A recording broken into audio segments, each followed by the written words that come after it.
작년에 MBC에서 방영했던 드라마 중에 연인이라는 드라마가 있습니다. 이 드라마는 극중 배경이 조선시대의 병자호란을 배경으로 하고 있습니다. 이 병자호란은 1636년부터 1637년 이 기간 동안에 조선에서 이루어진 청과 조선 간의 전쟁입니다. 이 전쟁에서 조선은 패하게 됐습니다. 그래서 우리 조선의 왕이었던 인조가 남한산성에서 정말로 굴욕적인 그러한 일을 당하게 되는 그 전쟁이 바로 이 병자호란인데요. 이 전쟁에서 조선이 패하고 이제 청과 화약을 맺게 됩니다. 그 화약에 따라서 그 약속을 맺은 거죠. 계약을 맺은 거예요.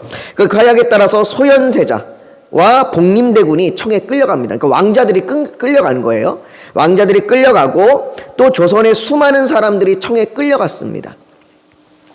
기록에 따르면요, 이 당시 심양, 그러니까 중국의 수도였던 심양이라고 하는 곳에 노예시장이 형성이 됐는데 그 노예시장에서 거래된 이 사람의 숫자만 해도 60만 명에 이른다고 합니다.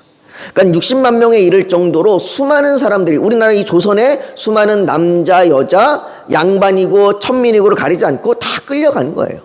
다 끌려가서 그 중국에 머물게 될 정도였습니다. 그리고 그렇게 끌려간 자들 중에 일부가 그 포로 생활이 힘들어서 혹 도망을 친다고 해도 조선으로 돌아올 수가 없었습니다. 혹이라도 돌아오게 되면 조선과 청과의 계약, 그 약속에 따라서 조선은 그 돌아온 포로를 다시 돌려보내야 됐어요. 그래서 돌아오는 그 압록강 변에서 우리나라 군사들이 그 포로들이 돌아오는 걸 막고 돌아오지 못하도록 그렇게 지키는 일들이 있었습니다. 심지어는 혹 그것들을 잘 피해서 혹이라도 돌아오게 되면 그 중에 여성들은 그들이 포로로 끌려가서 청에서 무슨 일을 당했을지 알지 못하기 때문에 그 여자들은 자신의 정절을 잃어버린 여인으로 그렇게 여겼습니다. 그래서 자기 집에서조차 그 여인들을 받아주지 않는 거예요. 그래서 나온 말이 환양년이에요. 환양년. 이 환양년이라는 말이 그렇게 나온 겁니다. 그래서 그들을 받아주지 않는 거예요. 그들을 받아주지 않고 그들을 버린 여인처럼 그렇게 막대하는 겁니다. 그러니까 그들은 청에서도 비참한 삶을 살았고 조선에 돌아와서도 비참한 삶을 사는 겁니다. 그런 여인의 고통과 애환, 그 포로된 여인의 고통과 애환과 그리고 그 과정에 이루어지는 사랑을 다뤘던 드라마가 바로 이 연인이라는 드라마입니다.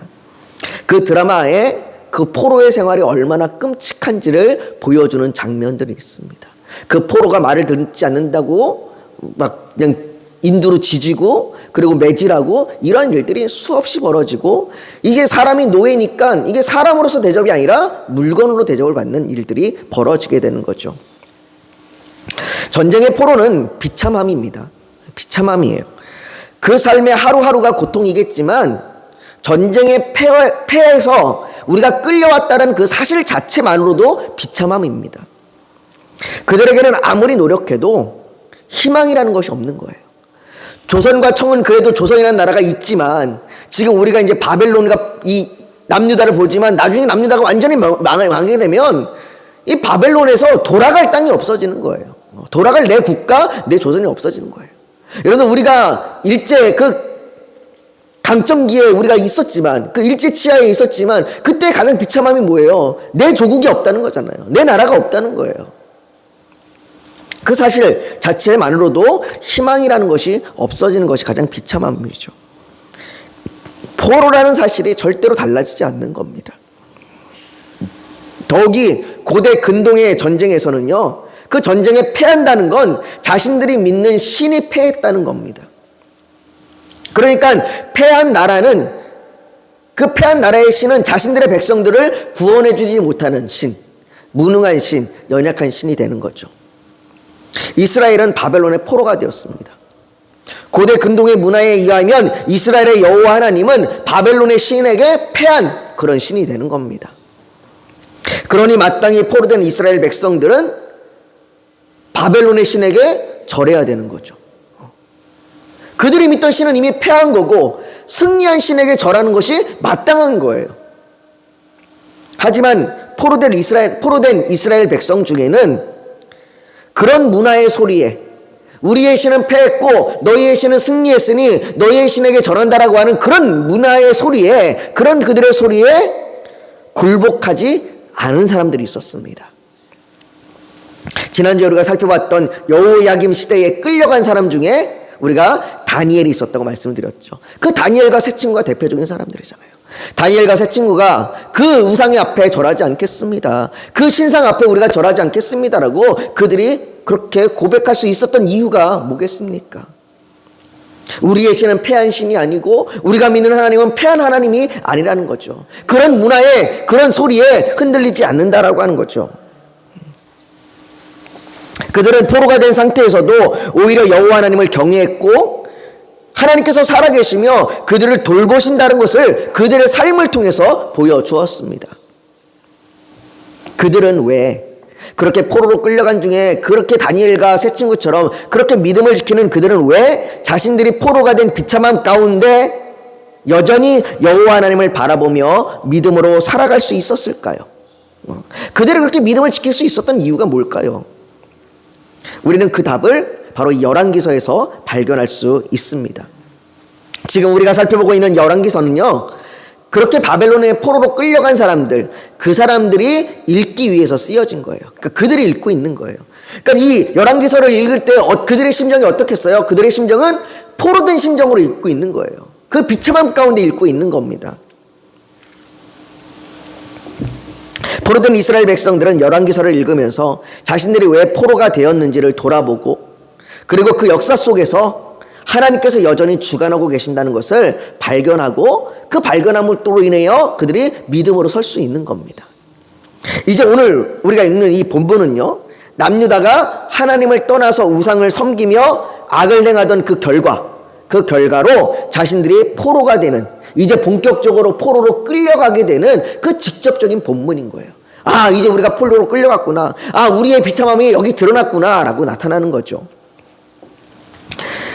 아마도 포로된 이스라엘 백성들은 오늘 본문을 읽을 때 자신들이 바벨론으로 끌려오는 그 비참한 모습을 보게 되었을 겁니다. 아, 우리가 이렇게 끌려왔구나.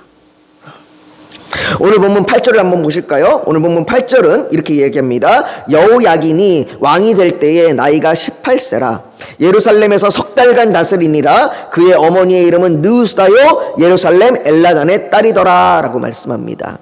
여기 18살에 여호야긴이 왕이 되었다고 말합니다. 여호야긴이 왕이 되었을 때는 이미 바벨론과의 전쟁에서 그의 아버지인 여호야김이 죽고 예루살렘 성은 바벨론 군대에 의해서 포로가 되어 집에 뺑 둘러싸여져 있는, 에워싸여져 있는 그런 상태예요. 그러니까 이미 전쟁 중에 그렇게 둘러싸여 있는 중에 지금 위기적인 상황 가운데 여호야긴이 왕이 된 겁니다. 18살의 나이에. 그 젊은 나이에 그렇게 왕이 된 겁니다.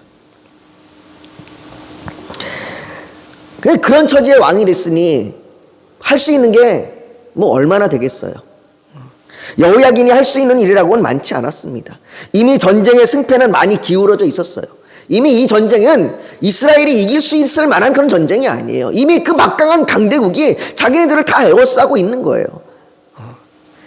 뭐 국경에 머물러 있는 것도 아니고 이미 쳐들어와서 이미 수도 안에 예루살렘이라고 하는 그 안에 그 성을 이미 둘러싸고 있는 거니까 이미 이 전쟁은 끝난 거나 마찬가지인 거죠. 성 안에서 이스라엘이 버틴 그 시간은요, 고작 100일이에요, 100일. 그들이 그 100일밖에 버티지 못하고 결국 그들은 항복을 하게 됩니다. 그런데 오늘 본문 9절에 보면요, 그렇게 여호야긴이 뭐 딱히 할 만한 일도 없고 이미 승패가 결정이 나고 있는 상황에 그 여호야긴을 평가하기를 이렇게 평가합니다. 우리 한번 9절을 한번 같이 한번 읽어볼까요? 9절을 같이 읽습니다. 시작. 여호야긴이 그의 아버지의 모든 행위를 따라서 여호와께서 보시기에 악을 행하였더라. 성경은요, 여호야긴이 악을 행하였다고 말합니다. 바벨론의 군대가 성을 에워싸고 있는 이 위기의 순간에도 남유다가 행한 것은 여전히 악한 거예요. 악을 행한 겁니다. 성경은 여호야긴이 어떤 악을 행했는지 기록하고 있지는 않습니다. 그가 어떤 일을 범했는지, 어떤 죄악을 범했는지 자세히 기록하고 있지는 않아요. 그러나 그의 악을 기록할 때 이렇게 얘기합니다. 그의 아버지의 모든 행위를 따라서라고 얘기해요. 그의 아버지의 모든 행위를 따라서라고 하는 이 말씀은 그 남유다 안에 여지껏 계속해서 기록되어 온 말씀이에요. 즉 남유다가 여전히 그의 조상들과 같이, 그의 먼저 왕들과 같이 하나님을 떠나서 우상을 섬기고 있는 겁니다. 하나님을 찾지 않고 여전히 그들의 그러한 정치적인 그리고 그런 우상적인 그런 것들을 따라가고 있는 거예요. 다시 말해 이런 위기의 순간에, 지금 정말로 절체절명의 위기의 순간에 그들이, 이 여호야긴이 하나님을 의지하지 않는 겁니다. 이 위기의 순간에 하나님을 의지하는 것이 아니라 다른 것들을 의지하고 있는 거죠. 그게 여호야긴이 악을 행하는 거예요. 악을 행하는 것. 이런 여호야긴의 모습은 마치 오늘날의 시대를 보는 것 같습니다. 오늘날의 시대를 다들 위기라고 말해요. 위기의 시대다라고 얘기하죠. 심지어 오늘날의 시대를 우리 코로나 때보다 더 위기라고 얘기할 정도로 지금 위기의 시대라고 얘기를 해요. 경제적인 위기가 닥쳤고요. 정치적으로도 위기이고요. 또 사회 문화적으로도 위기라고 말합니다. 국제적으로도 어떻습니까? 국제적으로도 전쟁이 계속해서 빈번하고 이랬어요. 전쟁이 끊이지가 않고 있습니다.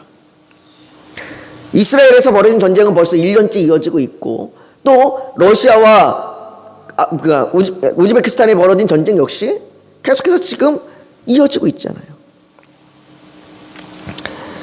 교회는 어떻습니까? 교회도 점점점 양극화가 더 심해지고, 출생률로 인해서 점점 아이들은 줄어들고 있고, 그 인구도 줄어들고 있고, 또 우리 사회가 점점 다문화로 바뀌면서 이제는 이 다문화에 대한 교회가 어떻게 적응해야 될지에 대한 문제들도 나오기 시작하고,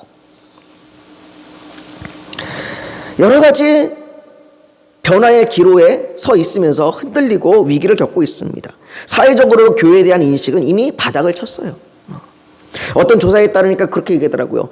교회에 대한, 그 목사에 대한 인식이 어느 정도 수준이냐 그랬더니 정치인들보다 못합니다. 그 정도로 이미 교회에 대한 그 위신은 바닥을 칠 정도로 위기를 겪고 있는 거죠. 이렇듯 다들 위기라고 말하는데 이상하게 이 위기에 하나님을 찾는 사람들은 없는 것 같습니다. 제가 예전에도 말씀드렸지만 옛날에는 어렵고 힘들면 교회라도 와서 기도하거나 내가 믿지는 않아도 그냥 와서라도 뭔가 이렇게 매달리고 붙들고 했는데 요즘의 사람들은 그러지 않아요.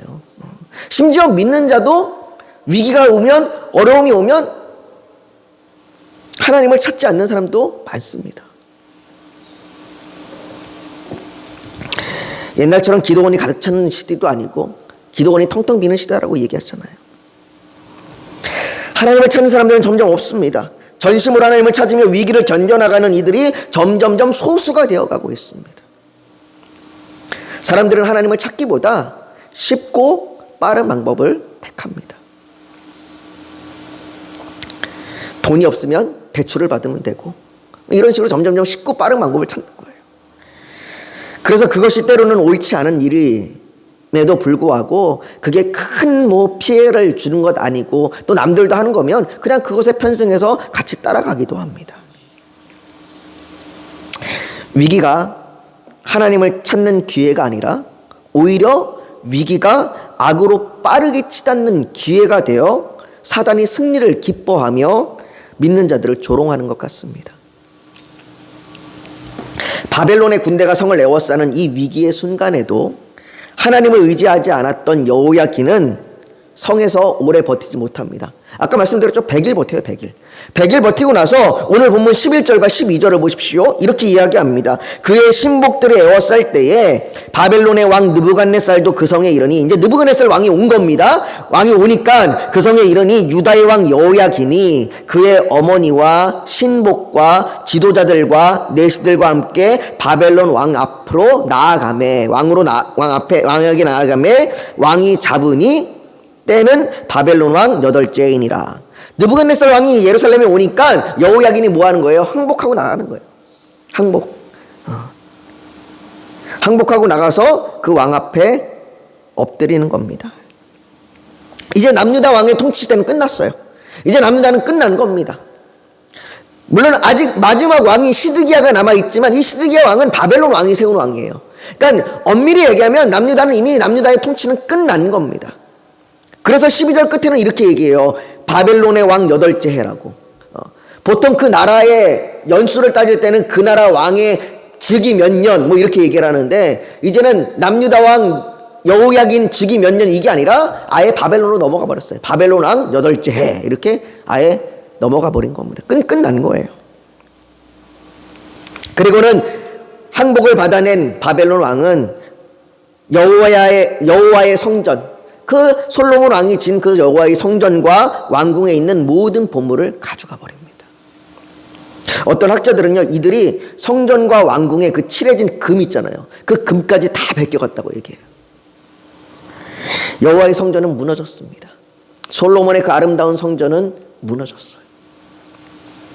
여호와의 성전은 하나님의 임재를 상징합니다. 그러니까 여호와의 성전은 단순히 그냥 건물로서의 의미가 아니라 그곳에 하나님이 임하셔서 임재하신다라고 하는 의미를 가지게 됩니다. 그래서 솔로몬 왕이 성전을 다 짓고 하나님 앞에 그 성전을 올려드렸을 때에 하나님의 영광이 그곳에 가득했다고 말씀을 드렸습니다. 그러나 그것이 무너졌다는 건 여호와의 임재가 떠났음을 보여주는 거예요. 이제 여호와의 임재가 떠났다. 내가 이곳에 임재하지 않겠다. 내가 너를 떠났다라는 걸 보여주는 겁니다. 그래서요, 에스겔 8장 6절에 보면 이렇게 이야기합니다. 제가 읽어드릴게요. 그가 또 내게 이르시되, 하나님이 이르시는 겁니다. 그가 또 내게 이르시되, 인자야, 이스라엘 족속이 행하는 일을 보느냐? 그들이 여기에서 크게 가증한 일을 행하여 나로 내 성소를 멀리 떠나게 하느니라. 하나님이 말씀하십니다. 내가 내 성소를 떠나겠다. 너는 다시 다른 큰 가증한 일을 보리라. 이들의 악함이, 이들의 죄악이, 가증한 일들이 계속되어 일어나고 있다.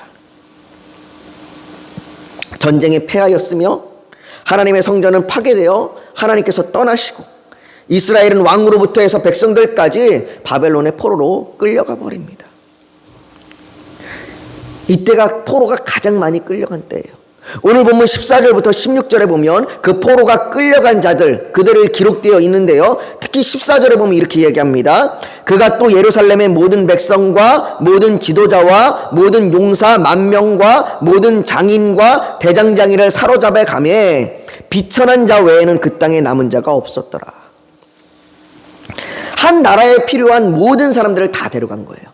왕으로부터 시작해서 뭐 좀 기술이 있거나 뭐 좀 능력이 있거나 좀 군대에 나갈 만하거나 전쟁에 나갈 만한 사람들은 싹 다 데려가는 거예요. 싹 다 그냥. 그리고 그 땅에 남은 사람들은 어떤 사람들이냐? 비천한 자들. 그저 양 키우고 소 키우고 하는 가장 천대받는 목축업을 하는 자들, 그 사람들만 남아 있는 거예요. 비천한 자들만. 그런데 이런 남유다의 패배는 단순히 군사력의 문제가 아닙니다. 남유다가 군사력이 약해서 패배한 게 아니고 국제정세의 흐름을 몰랐기 때문에 패배한 게 아닙니다. 더군다나 그들의 신인, 그들이 믿고 있는 여호와 하나님이 약하기 때문은 더욱더 아닙니다. 오늘 본문 13절을 한번 다시 보십시오. 우리 13절 한번 같이 다시 읽어볼까요? 같이 읽습니다. 시작.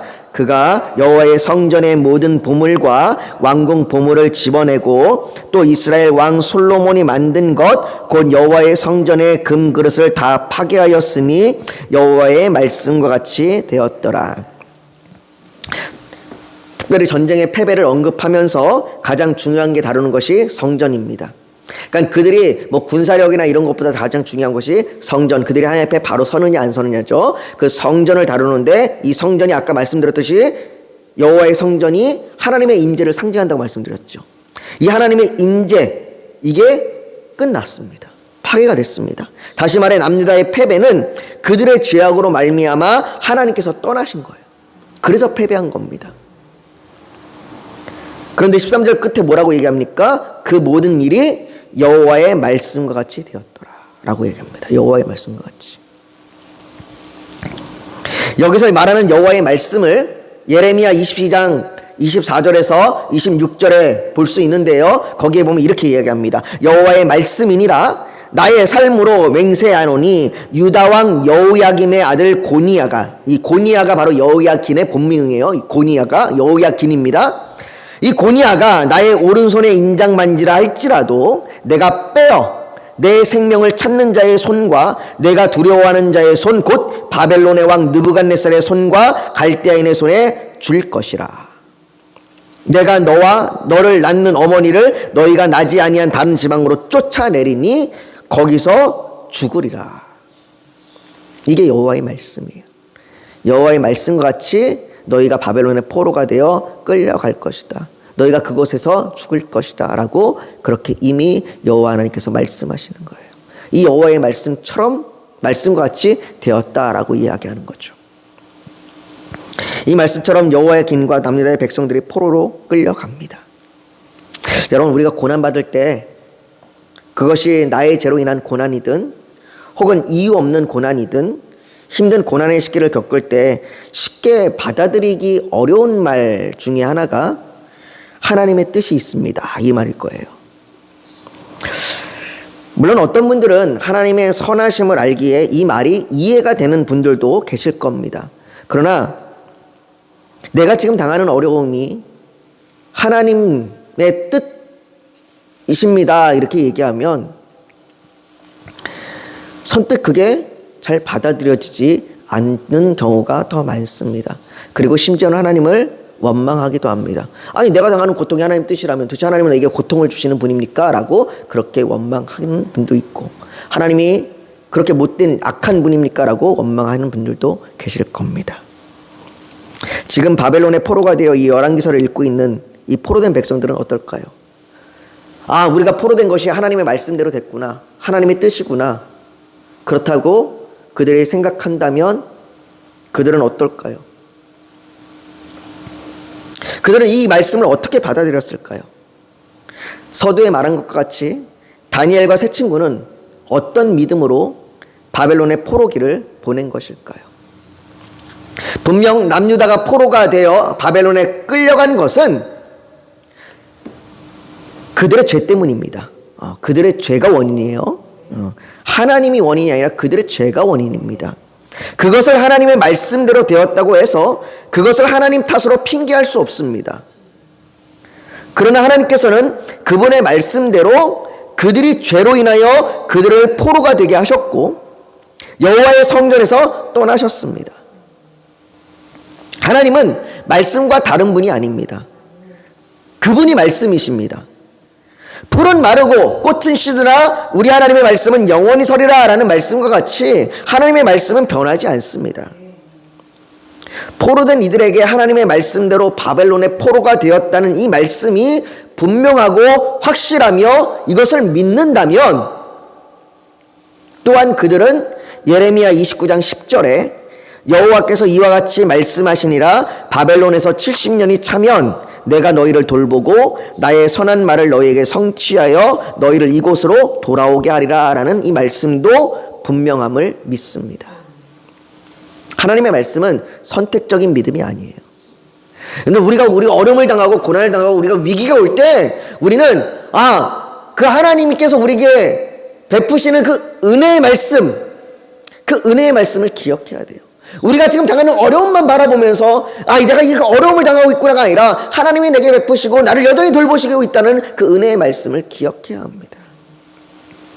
사랑하는 성도 여러분, 하나님의 말씀과 같이 성전이 파괴되고 하나님의 임재가 그곳을 떠났지만 그 하나님께서는 이 땅에 그 땅에 임마누엘로 다시 오셨습니다.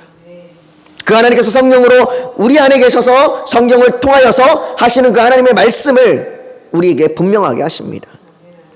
그로 말미암아 우리의 위기의 순간에 우리의 고난의 순간에 여호야긴처럼 악을 행하는 것이 아니라 하나님의 믿음으로 하나님을 바라봐야 합니다. 그러니 오늘도 성령의 은혜로 그 성령의 은혜로 말미암아 그 말씀이 우리에게 주어지고 우리가 그 말씀을 믿음으로 살아가게 해달라고 우리가 그렇게 간구하며 기도하길 예수님의 이름으로 축복합니다. 우리가 이 시간 오늘 좀 말씀을 지금 기억하면서 기도했으면 좋겠습니다. 여러분들 여전히 우리에게도 위기가 있고 어려움이 있습니다. 그때 우리가 하나님을 바라보길 원합니다. 하나님께서 우리에게 성경을 통하여 수없이 말씀하셨던 그 하나님의 말씀들을 기억하길 원합니다. 그 하나님께서 우리를 살리시고 위로하시고 우리를 도우시는 그 하나님, 우리가 죄악을 떠나서 하나님께 바로 설 때, 우리가 하나님을 바라보며 설 때에 우리를 도우시는 그 하나님을 믿음으로 나아가길 원합니다. 그래서 하나님, 지금 우리를 도와주시고 우리에게 힘을 주시고 우리에게 하나님의 그 말씀이 이루어지게 하옵소서. 우리 그렇게 주님 앞에 우리 주여 한번 부르짖고 같이 기도하길 원합니다. 거룩하신 아버지 하나님, 위기의 시대라고 말하고 어려운 시대라고 말합니다. 그러나 이런 위기의 시대에 우리가 하나님을 찾지 않고 여전히 우리의 인간적인 죄악 가운데 우리가 있다면 우리를 용서하여 주시옵소서. 아버지, 우리가 여호야긴처럼 아버지 그 위기 상황 가운데 악을 행하지 않도록 우리가 하나님을 바라볼 수 있는 믿음을 더하여 주시길 원합니다. 아버지 하나님, 하나님께서 그 죄악으로 말미암아 아버지 그들을 징계하고 그들을 아버지 포로가 되게 하였지만 하나님께서 다시 말씀하신 대로 그들을 아버지 하나님 회복시키실 것입니다. 아버지 정말 여호와 하나님께서 예수 그리스도를 통하여 이 땅에 임재하신 그 놀라운 은혜 가운데 우리가 믿음으로 서게 하여 주시옵소서. 아버지 하나님, 우리가 우리의 죄악 가운데 있지 아니하고 하나님이 우리 함께 하심을 믿으며 나아갈 수 있도록 지어 우리가 하나님을 바라볼 수 있는 믿음을 더하여 주시옵소서. 아버지 하나님, 그래서 정말로 이 시대 가운데, 이 어려운 가운데 우리가 하나님을 의지하며 하나님을 바라보며 나갈 수 있는 믿음을 주시길 원합니다. 주의 말씀은 영원합니다. 주의 말씀은 사라지지 않습니다. 아버지, 정말 우리가 그 하나님의 말씀을 볼 때마다 그 말씀으로 말미암아 우리가 믿음으로 더욱 서게 하여 주시옵소서. 또한 아버지, 우리 교회를 돌보아 주시옵시고 이 교회 가운데 하나님의 소망을 두고 나아가는 놀라운 은혜의 일들이 일어나게 하여 주시옵시고 우리가 주님을 소망하며 나아갈 때 이곳에 하나님을 향하여 예배하는 예배자들이 함께 모여 주님을 높이며 찬양하게 하여 주시옵소서. 아버지 하나님, 교회가 세상의 소망이 되게 하여 주시옵시고 교회가 세상에 복음을 전하는 교회가 되게 하여 주시옵소서. 아버지 하나님, 절망과 위기 가운데 있는 자들에게 정말로 하나님이 정말로 복음이 되길 원합니다. 하나님이 사랑하심이 정말로 복음이 되길 원하오니 아버지 하나님, 그들의 귀를 열어주시고 그들의 마음을 열어주셔서 주께서 택하시고 부르신 자들을 하나님 모아주시옵소서. 아버지 하나님, 정말 우리 성도들에게 믿음을 더하여 주길 원합니다. 어떠한 상황에도 하나님을 바라볼 수 있는 믿음을 주시옵소서. 아버지 하나님, 질병으로 물질의 문제로 죄악으로 인하여 신음할 때 아버지 하나님, 그들에게 하나님의 그 피 묻은 손을 내밀어 주시사 하나님이 함께 하심을, 하나님이 도우심을 알게 하여 주시옵소서. 아버지 하나님, 우리의 기도를 주 앞에 올려드립니다. 우리의 죄악을 용서하여 주시옵시고 우리가 정말로 온 마음과 온 힘과 뜻을 다하여 하나님을 사랑하고 이웃을 사랑하지 못함을 용서하여 주시옵시고 아버지 하나님, 우리가 주에게 믿음을 구하며 사랑의 열매를 맺어 서로 하나님을 향하여 나아가게 하여 주시옵소서. 아버지 하나님, 우리의 자녀를, 우리의 친척과 이웃을 긍휼히 여겨 주시옵시고 아버지 그들을 건져내어 주시옵시고 혹 우리가 이 세상의 물질의 문제로, 염려로, 질병의 문제로 신음하고 고통하고 있다면 아버지 하나님, 그 모든 것 가운데서 하나님이 능히 도우심이 되심을 믿으며 나아가게 하여 주시옵소서. 아버지 하나님, 주께서 우리를 돌보실 줄 믿습니다. 주께서 우리의 힘이 되실 줄 믿습니다. 아버지 하나님, 간절히 원하오니 예수님의 이름으로 기도하옵나이다. 아멘.